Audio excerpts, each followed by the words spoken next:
அனைவருக்கும் வணக்கம்.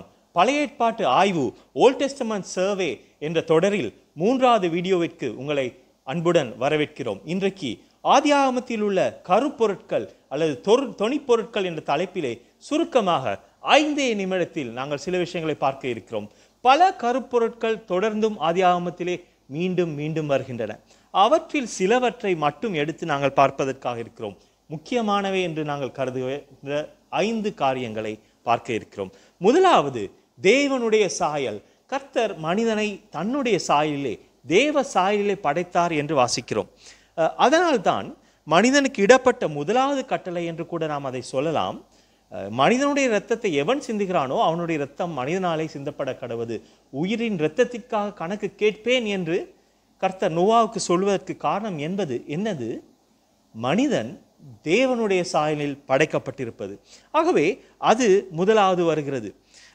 இரண்டாவதாக கூட அந்த ஆதியாகமம் அதிகாரத்திலே தேவ குமாரர்கள் மனுஷ குமாரத்திகளை பெண் கொண்டார்கள் என்று இருக்கிறது. இது சற்று சர்ச்சைக்குரியது.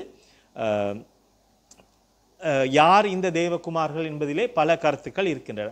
ஆனால் அதை வைத்து பார்க்கின்ற பொழுது அங்கே தேவகுமார்கள் அவர் யாராக இருந்தார்கள், யார் என்பது ஒரு கேள்வி. சேத்துடைய பரம்பரையா அல்லது யாரு என்பது கேள்வியாக இருக்கட்டும்.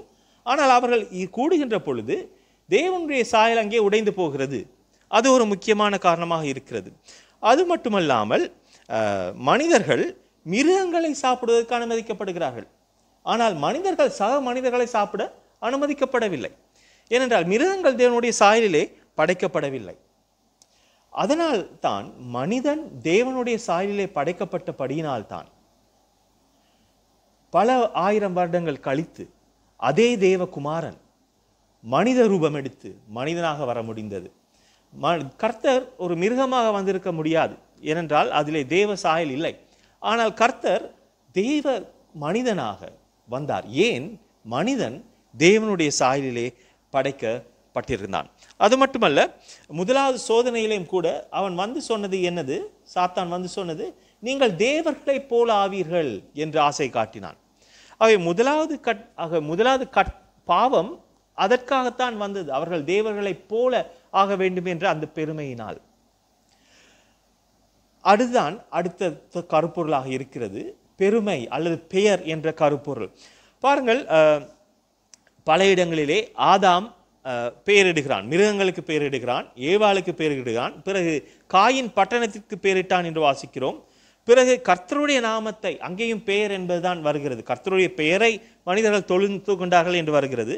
பிறகு அரக்கர்கள் பெயர் பெற்றவர்களானார்கள் என்று வருகிறது. பிறகு பாபேல் கோபுரத்தை உருவாக்குவதற்கும் நமக்கு ஒரு பெயரை உண்டாக்க கடவோம் என்று சொல்கிறார்கள். ஏவாள் பாவம் செய்த போது கூட நாங்கள் ஏற்கனவே பார்த்தபடி அவள் தேவர்களை போல ஆக வேண்டும், இருப்பதை விட பெரிதாக ஆக வேண்டும், ஜீவனத்தின் பெருமை, அதாவது அந்த புத்தியை தெளிவிக்கிறதற்கு இச்சிக்கப்படத்தக்கதான அந்த கனி என்று பார்த்து அவள் அதை புசித்தாள். ஆகவே பெயர் என்பது பல இடங்களிலும் வருகிறது. இப்படி பாபேல் கோபுரத்திலே எங்களுக்கு ஒரு பெயரை ஏற்படுத்திக் கொள்வோம் என்று மனிதர்களே சொல்லுகிறார்கள். அதற்காகத்தான் 12ஆம் அதிகாரத்திலே தேவனே வந்து ஆபிரகாமை பார்த்து என்ன சொல்லுகிறார்? உன்னுடைய பெயரை நான் பெரிதாக்குவேன். பாருங்கள் எவ்வளவு அழகாக ஆண்டவருடைய வசனம் அமைக்கப்பட்டிருக்கிறது. அதுக்கு ஆபிரகாமிற்கு முதல் எல்லோரும் தாங்களே தங்களுடைய சொந்த முயற்சியால் தங்களுடைய பெயரை நிலைநிறுத்திக் கொள்ளவும் பெருமைப்படுத்திக் கொள்ளவும் முயன்றார்கள். ஆனால் 12ஆம் அதிகாரத்திலே விசுவாசத்தின் தந்தையாகிய ஆபிரகாமை கடவுள் அழைத்து என்ன சொல்கிறார்? உன்னுடைய பெயரை நான் பெரிதாக்குவேன் என்று அவனுக்கு வாக்கு கொடுக்கிறார். அது மட்டுமல்ல, அதற்கு பின்பு ஆபிரகாம் பல இடங்களிலே கர்த்தருடைய நாமத்தை தொழுது கொண்டான் என்று வாசிக்கிறோம். இது இரண்டாவது கருப்பொருள், தெய்வ சாயல். மற்றது பெயர் அல்லது பெருமை. மூன்றாவதாக கடவுளுடன் நடந்தார்கள் என்று பார்க்கிறோம். நோவா, ஆபிரகாம், ஈனோக், இப்படி பலரும் தேவனுடன் நடந்ததை பார்க்கிறோம். நான்காவதாக விசுவாசம் என்ற கருப்பொருளையும் பார்க்கிறோம். அதை நோவாவிலே பார்க்கிறோம், விசுவாசத்தினால் அவன் கப்பலை கட்டினான். ஆபிரகாமிலே பார்க்கிறோம். பிறகு யோசேப்பிடமும் கூட கடைசியாக பார்க்கிறோம். யோசேப்பு என்ன செய்கிறான்? விசுவாசத்தினாலே என்னுடைய எலும்புகளை எடுத்துக்கொண்டு போங்கள் என்று சொல்கிறான். இது 4வது கருப்பொருள். 5வது முக்கியமான ஒரு கருப்பொருளாக இருக்கிறது. வாக்களிக்கப்பட்ட தேசம் அல்லது ஒரு பூமி என்பது ஆதியாகமத்திலே பல இடங்களில் அது மட்டுமல்ல, பழைய ஏற்பாட்டிலும் கூட அதிகமான பல இடங்களில் வருகிறது.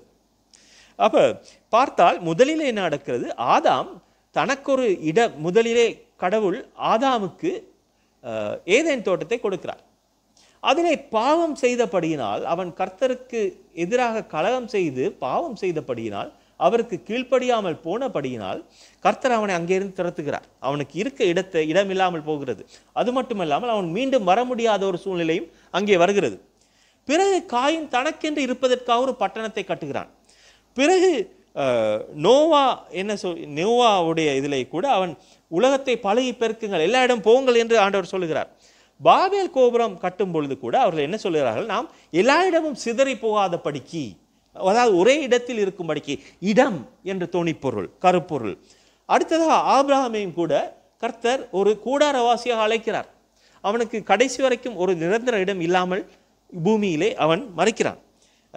ஈசாக்கு அப்படியே இருக்கிறான். கடைசி யாக்கோபும் அவர்களும் ஒரு இடத்திலிருந்து இன்னொரு இடத்திற்கு போய் அப்படி இருக்கிறார்கள். கடைசியிலே அவர்கள் எகிப்திலே போய், யோசேப்பு எகிப்திலே இருக்கின்ற பொழுது அவர்கள் எகிப்திலே போய் அங்கேயும் கூட அவர்கள் வாக்களிக்கப்பட்ட தேசத்தை எதிர்பார்த்தவர்களாக. யோசேப்பின் கதை எப்படி முடிகிறது?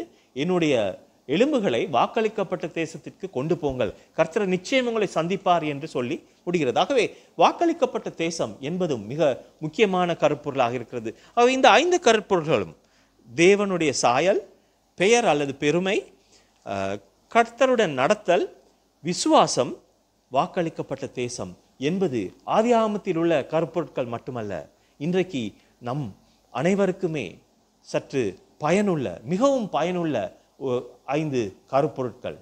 அதை நாம் நம்முடைய வாழ்க்கையிலும் கடைபிடித்து வாழுவோம். நன்றி, வணக்கம்.